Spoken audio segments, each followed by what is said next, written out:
Hi everyone. Welcome to the Beyond Deadlines podcast, where we tackle challenges that planning and schedule leaders come across on a day-to-day basis. My name is Greg Lawton, and I'm the CEO of an AI schedule management company called Nodes and Links.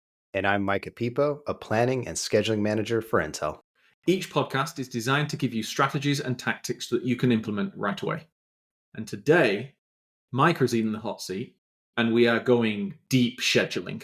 No high-level topics, deep scheduling.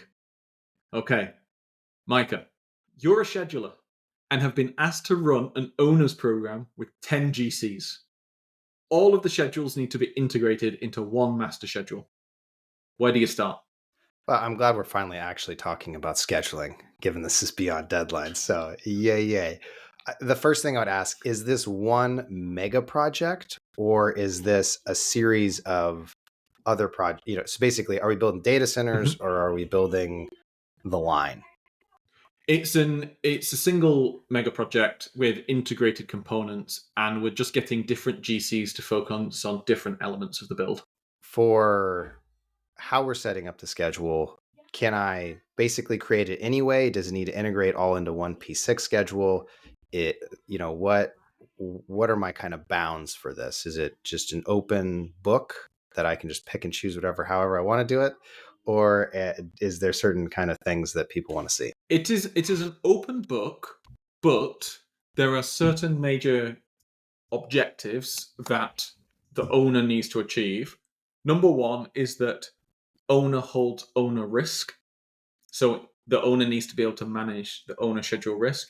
The second is that owner holds integration risk. So the GCs need to be able to flow with each other, because if one GC is late, then etc., etc. And the third is that owner holds ultimate business case risk. So the integration is really designed to manage owner risk. Perfect. Also, what sort of contract are we setting up with these GCs? What's the contracting structure look like? Let's say that these are fixed price jobs. The first place that I would start is clear alignment with owner, leadership, senior level project managers on what our strategic objectives are for integrating these GCs. There's an entire palette of different options available for us, and it really depends on how they're looking to strategically deliver their projects. If these are connecting Lego blocks that don't carry a ton of cross integration, you can create a much simpler high-level integration. If these things are overlapping and extremely critical to themselves, this central utility building is then powering or providing the services to this other major facility. That's a very intense integration, which I would think you'd want a different integration for. So the first thing I would start off with is strategically finding out from ownership, how do you want this set up? What are the major goals and inputs of that? Once I had those down, I would then start thinking, what's our, I'll call tier 2 or level 2 contracting strategy? Because while you'll have a fixed price contract, you're going to have a scheduling specification that the GCs are going to need to follow. Mm-hmm. Getting that lined out is super important. And while you're doing it, the biggest thing you need to think about is what overall schedule is all this stuff going to feed into? Because you're going to have to put that in your contract. So if you're doing one large P6 schedule and everyone's dumping their files into it, not recommending that, but you're going to have to lay out what are your standards, WBS structures, your standard coding, your standard activities, your standard milestones. Because if this isn't standardized, this is going to go sideways super fast. Mm-hmm. Other parts of your contract you're going to have to lay out. What is your cadence? Who's submitting the files and when?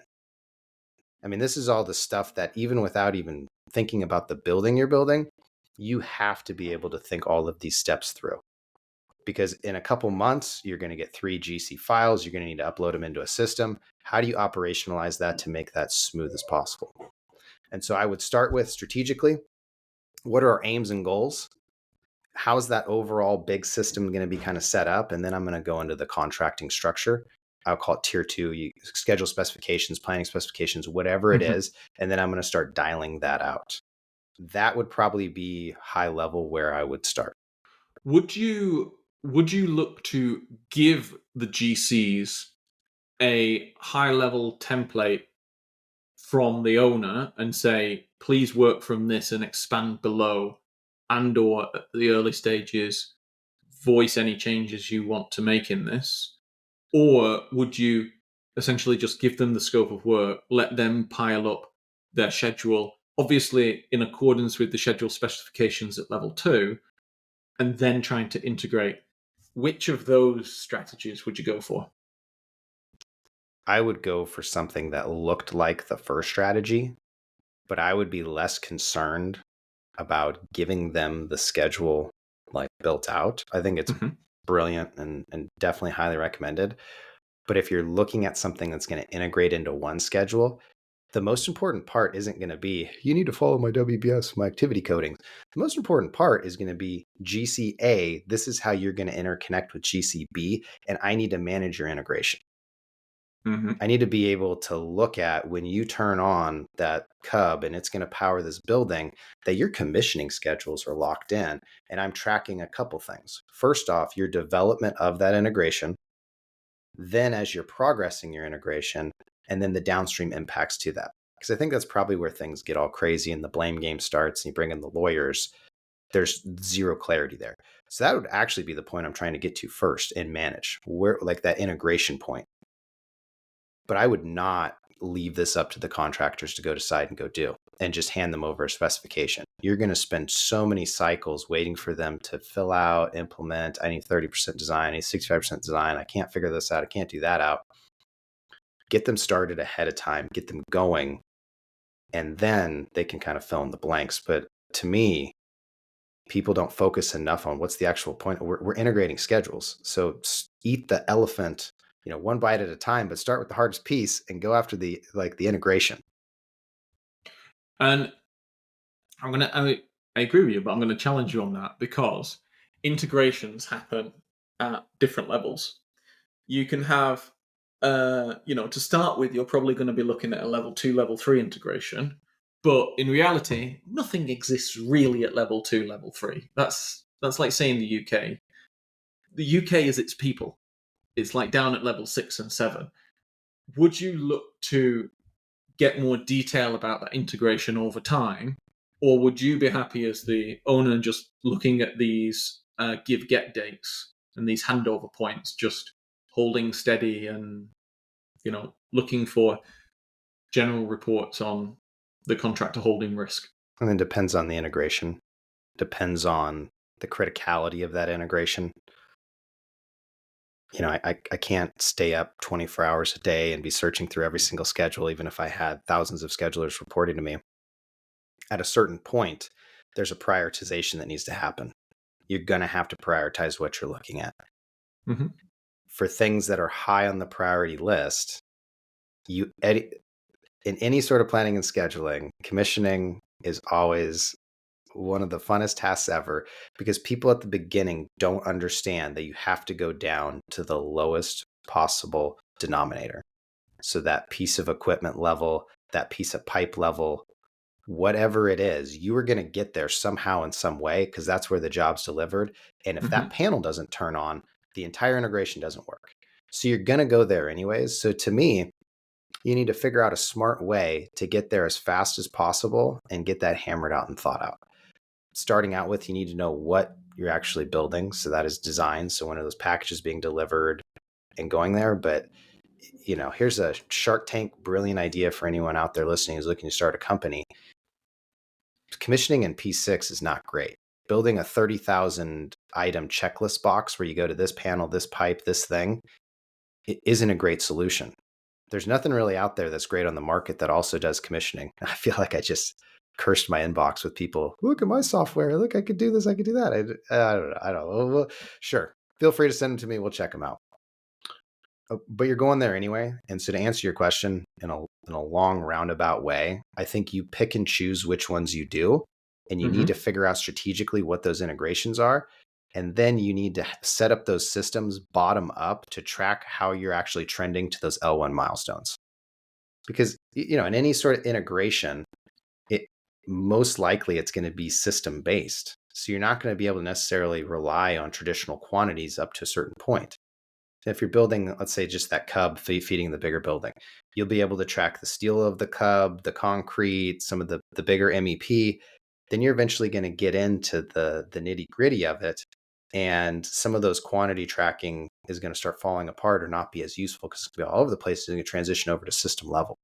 You need to be prepared for that and have some KPIs and metrics set up so you can tell whether that integration's on track or not. Would the level of planning that you have there, like you said, you have to be strategic and you have to pick for each one what is appropriate. Would the level that you go down to there be influenced in any way by the liability that the owner is taking on? And I'll explain. Let's say you're in a contracting framework with 10 GCs, where some GCs have hard 100% LDs against them for missing integration dates. Some GCs have what I would call a pain share, where they still have LDs, but the owner's taking a large hit here. And one or two GCs, I know I said the fixed price, but let's say they're just doing bums on seats models to start with because the designs haven't been thought through. Would the liability that the owner's taking change how you approach critical milestones or handover points? So I'm thinking on one axis, you've got criticality, and on the other axis, you've got liability. To me, when I look at LDs and that piece of it, I just think of it as, okay, now I need to enforce that contract structure. So if we're doing LDs, I need to be able to say, I need to defense up and be ready to do claims. And early on in my career, I'd be like, well, we have LDs in place. I shouldn't need anything. I'll just walk back and But if you're actually trying to, early on in the career, yeah, go ahead, laugh at young Micah. He was a foolish boy. My goal these days is I'm delivering projects on time, and at a certain point, I don't really care what the contract structure is. I don't care what the LDs are. I'm going to go put in a system in place to help us navigate those waters when projects are delayed and things happen. How do we not get in a paper passing, bring in the lawyers type setting? How can I set up systems ahead of time to just help that go smoother?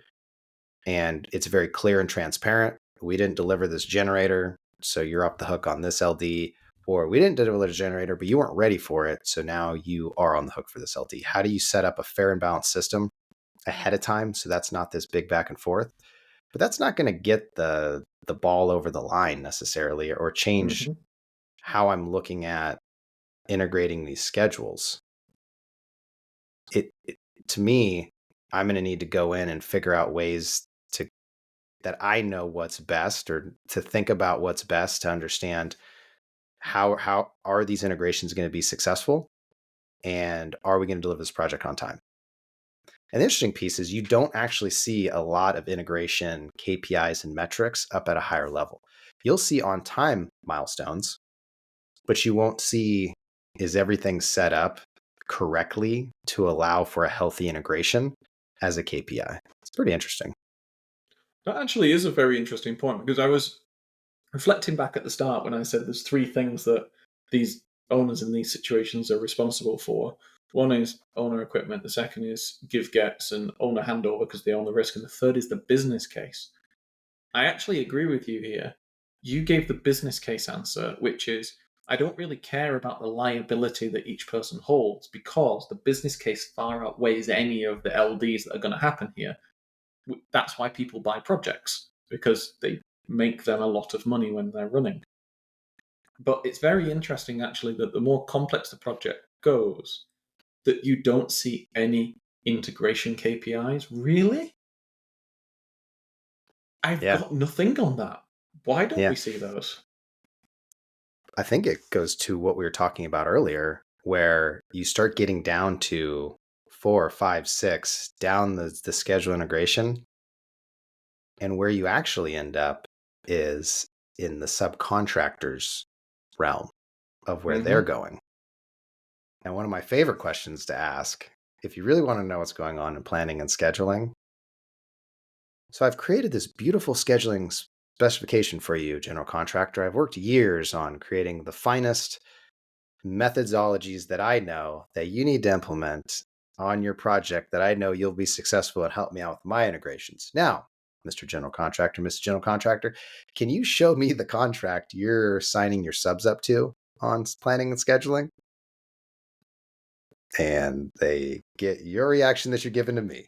Just awkward Nope. silence. And I think that's a piece of it is that's key to the integration is that the lowest level, how are these systems going to get turned up, get turned on? How are they going to cut over? The other piece of it is I think our brains are fixed at endpoints and not used to the complexity of an integration. So I think it takes a little bit more thought to come up with what would an integration KPI look like. Mm-hmm. And overall, a lot of owners and people are more just give me my building and I'll walk away. When there are steps and processes, yeah, I would honestly, to me, I would pay more money for a good process rather than a good outcome. And especially as an owner who's going to build anything more than once, because you can't control everything. You know, some stuff's going to be late, stuff's going to happen, blah, blah, blah. But if you're setting up the best process, you're setting up the best chance of you going out and winning, I'd pay way more for that, because then on the next project, that thing isn't going to happen and it's going to get better. And you can always refine the process. To me, that's where we're not seeing integration KPIs. And these are also mega projects. They don't happen very often. You know, you don't get to see. Yeah, I think that's a key point, because there's in my years in this industry, I have met people who are incredible owner schedulers, who, by the way, just told me these are the, when multiple people in multiple different owners from multiple geographies tell you the purpose of a integration owner is to do those three things, it starts to be a trend, and they schedule differently than a GC scheduler. And you and I know this, that it's actually quite hard to transition between GCs and clients if the client owner is like that, unless you're going for the direct opposite team. Yeah. But I think the thing that's very interesting here is when does the simplicity in that integration flip over into I don't need to focus so much about it? Like, are there different buckets? Because we've explored the highly complex element. We also know the highly simple element. Where's the middle? Are there frameworks that people can follow to understand which bucket they fall in? You can just read it in the PMP. You can go For online anyone right listening, now. by the way, he's making a joke right now. I'm sure AACE has a white paper on this. They might do. Do you know what? I'm not gonna... laughing at. No, for anyone listening, I'm not laughing at anyone. I'm just laughing that not everything is in the documents you read. Yeah, actually, I'm sure there's probably a really good one. It just is buried within everything else. There probably is. What are the frameworks to go figure out if your integration requires complexity, simplicity, or complexity? I feel like that's got to be fairly intuitive. I mean, you got to be able to just, to me, there's a couple different things you can look at. To me, my brain first goes to criticality of it delaying or blowing up the entire project. Mm-hmm. Permanent power. If you can't have permanent power, you can't start up your building. We go, Micah, we go temporary power. Okay, well, it's a little less critical until it becomes critical, you know. But if it's like water, can you start up the building on temporary water? No. Well, it's a big integration. It's going to cause a lot of downstream effect. Criticality is high. Integration needs to be a focus. There's dollars associated with it, scope that you can look at. There's sophistication of GC. How sophisticated is this contractor you're working with? Are they going to be able to manage this? I think there's a variety of things to look at to find where you need to fall. And I don't think it would take someone walking through their program, looking at it to develop some sort of kind of ranking system. And then you kind of can deploy things a little bit more, operational. Okay, this falls, we have a 4 bucket system. This falls in bucket 3. not very critical, don't need to be tracked very well. We're going to do some milestones and some high level quantities and manage the float out of it. If they really start to slip, then maybe we'll go to bucket 1 and start to dive in and look at it. I don't see that being too challenging for anyone to go in and kind of set up their bucketing system and walk through what are the different elements of their program and how are they going to execute. I'd like to suggest a bucketing system, and I'd like you to tell me if this is rubbish or not. So on one side, I'm going to take exactly what you said there, which is criticality. So criticality, I'm going to have 3 levels. One is absolute criticality, which is your water. You literally can't start the commissioning until you've got permanent water in.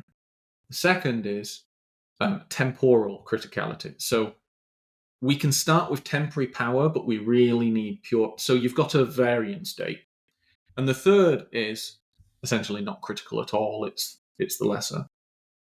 So that's on one axis. On the other axis, I'd like to put in there GC incentives, because I would hypothesize that dependent on how much impact it would have on the profit line of the GC would drive either defensive, offensive, or collaborative behaviors. So I would say if it's not linked to major payment milestones, that's almost, I don't want to say it's kind of hands off. It's not I don't care, it might be hands off, which is bad.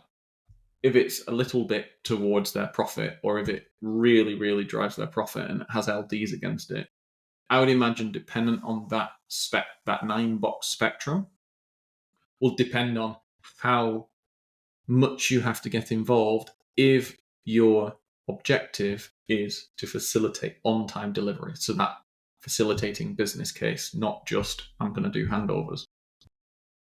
What do you think? These buckets make sense to me. Yeah, I mean, I think it's a great framework to start with. And then I think you, like any process, you need to evolve as the project goes forward. Mm-hmm. I don't know, because I do like the incentive structure piece you brought up with the GC. I think that is that we talk a lot about it on this show, because I think as you start to break down planning and scheduling, you just get to human behavior. Yeah. And and that's like, if people listen to enough of our episodes, we end up talking about roughly the same things over and over and over again. But that's at the heart of all of this. And that incentive structure is a huge piece of that. The contracting incentive structure on what they are guided to go do and how they're going to do it. It's very important. Well, I'm glad it was okay, because I made it up on the spot. And for anyone listening, I can't tell you what's below. I can't tell you, well, on box 3.3, this is the approach you take. I don't know. It just, I'm thinking out loud, and that's the kind of framework I'd use to badge this up and then start thinking how much I'm going to integrate an owner's. When I went fishing on a boat with my grandpa. He had a bucket too, but that bucket was used for when you had to do something and you could not get off the boat. No, that's a separate bucket. That's when everything's gone to pot. It's like... Yeah, that's when the project goes completely haywire. Yeah, the only thing, we're about at time, and the only thing that we didn't really talk about is the kind of system dynamics you need to think about when you start getting loads of schedules and then integrating them up into a single file or single database. Mm-hmm. I talked a little bit at the beginning, and I just want to hit it before we close. The most important part of you integrating a system in multiple schedules is maintaining standardization across your schedules, standard cadences across your schedules, and making sure that when you go do reporting, you don't report out on live data. That's one of the biggest mistakes I see people do. Oh, we got to have this live data. We need to go report on it live. It is best when you're doing that sort of operation to have space so people can analyze the data. So you basically bring in the schedules, and you can do a variety of different things here. If everyone's using the same milestones, you can create an owner schedule and link them. You can do almost all of this in Power BI and Tableau by basically doing a couple of relational databases. But when you bring it in and then you go report out on this data and these integrations and health metrics, you need to bring in the information on like a Monday. You need to have people at least several days so the data comes in, it's quality checked, it's good to go. A couple days for people to review the data, actually put some brains on it, and the data's frozen. So if they need to go back and be like, oh, this looks weird, and kind of adjust, and then you report out on like a Thursday or a Friday and have that sort of cadence really nailed down. Create that calendar that shows this is the date we're going to freeze the data. This is the date we're going to report the data. Otherwise, you go pull the data on a Monday, it's going to be different than when you pull it on a Wednesday. It never ever works. And so you really need to dial in that sort of, I'm taking in all this schedule information, I'm taking in all this data, and think through the structure of how it's going to work, what your pipelines are going to be, what your milestones are going to be, your WBS and your metrics. Otherwise, this thing, it'll be completely worthless. You will not be able to kind of look at the project in totality and as a total program. I completely agree. And the reason why is because you've got to think about here, what's the action you're trying to do? I'm not trying to produce a report for the sake of a report. I'm trying to tell the CEO if he needs to call one of the CEOs of the GC and say, we need a conversation and we need to help each other. And that is about specificity and evidence, not about speed. People might go, oh, yes, to get it faster is better, but I'd rather wait 5 days and get it right than wait 2 days and have CEOs talking about the wrong thing or project directors talking about the wrong thing. Yeah. And that could be 5 days. That could be a week. Yeah. I mean, think about 10 GCs running a standard risk analysis on all of those GCs. And then being able to aggregate that information up into something that is useful. People take months over that. Yeah. Take months when they're setting budgets. Yeah. Wonderful. Then I think you've already said the last thing there. We jumped into it. So we'll cut that one there. Thank you very much for listening. Thank you, Micah, for being in the hot seat this week. Always. And if you've got any questions, please just reach out to us and let us know. People have been sending us on LinkedIn and via email topics they'd like us to discuss, and it's fantastic. If you feel like doing the same, do so. And if you feel like anyone would really value from listening to this podcast, please share it along. And with that, thank you for listening. Have a good day.